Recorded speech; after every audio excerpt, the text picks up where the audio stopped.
మీ బంధం ఎవరికి తెలియదు. మిగతా ఎన్నో కార్పొరేట్ సంస్థలతో చెట్టాపట్టాలు వేసుకొని మీరు తిరిగినాయి తెలియదా? హైదరాబాద్ లో ఏ రియల్ ఎస్టేట్ కంపెనీలో మీ పెట్టుబడులు ఉన్నాయి, ఏ ఫైల్స్ మీరు అర్బన్ డెవలప్మెంట్ మినిస్టర్ గా ఉంటే ఆగ మేఘాల మీద ఎవరెవరు ఫైల్స్ క్లియర్ అయినాయి అనేది మాకు తెలియదా?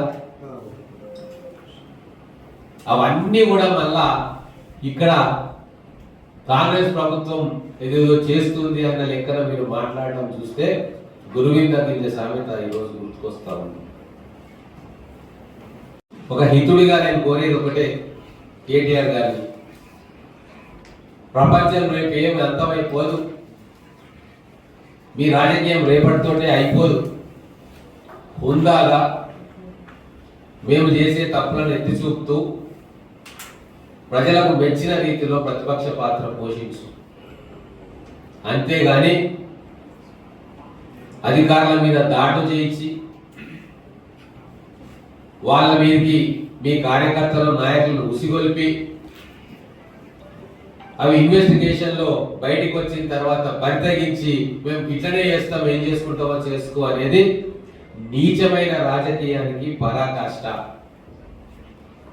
కాశ్మీర్ లో కూడా ఉగ్రవాదులు ఇట్లనే చేసేటోళ్ళు, అక్కడ పారామిలిటరీ ఫోర్సెస్ మీద మన సైనికుల మీద దాడులు చేసేటోళ్ళు. మంచి చేయడానికి గ్రామాల్లో పోతే కూడా అల్లరి ముక్కలు రాలీసిరి కొట్టి, సేమ్ తెలంగాణలో బీఆర్ఎస్ ప్రేరిత కల్వకుంట్ల కేటీఆర్ ప్రోద్బలంతో కుట్రతోటి అటువంటి ప్రయత్నమే మళ్ళా తెలంగాణలో జరుగుతూ ఉంది. కాబట్టి మీరు కాశ్మీర్ టెర్రరిస్టుల కంటే అధ్వానమైన రాజకీయం చేస్తున్నారు. ఖలిస్తాన్ ఉగ్రవాదులను మించి తెలంగాణలో అస్థిరత్వానికి ప్రయత్నం చేస్తా ఉన్నారు. ప్రజలు ఇది గమనిస్తా ఉన్నారు. మిమ్మల్ని రాజకీయంగా శాశ్వతంగా బొందబెడతారు మీరు ఇట్లనే ఇటువంటి నీచమైన రాజకీయాలు చేస్తే.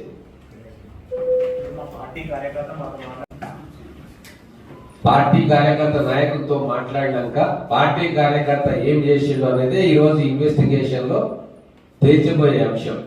పార్టీ కార్యకర్త మాట్లాడవచ్చు, కానీ మాట్లాడిన తర్వాత వచ్చి కలెక్టర్ మీద హత్యా ప్రయత్నం చేస్తే ఖచ్చితంగా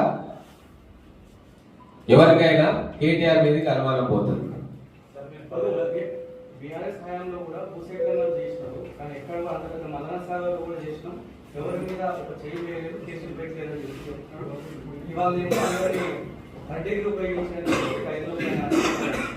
మల్లన్న సాగర్ మీద రైతుల మీద కేసులు పెట్టలేదా? ఏం మాట్లాడుతున్నారు బ్రదర్? ఎంతమంది మీద కేసులు పెట్టిండ్రు? అసలు ఇంట్లోకెళ్ళి బయటికి వెళ్ళిచ్చిండ్రా ప్రతిపక్ష నాయకులను? భూసేకరణకు వదిలేయండి. ఒక మంత్రి కేటీఆర్ వెళ్తున్నాడు హైదరాబాద్ నుంచి అంటే మొత్తం రూట్ అంతా గృహ నిర్బంధనం చేసిన దాఖలాలు లేవా? ఎందుకు భద్రసాలు చేసిండ్రు? కేసీఆర్ అయితే కిందికి వెళ్ళిపోడు, ఆయన పైకి వెళ్ళిపోతాడు. కానీ కేటీఆర్ పోయినప్పుడు బయటికి వెళ్ళనిచ్చిండ్రా?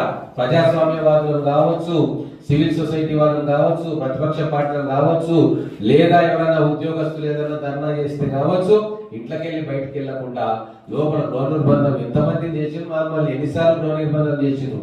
అవన్నీ మర్చిపోతే ఎట్లా కదా? పూర్వం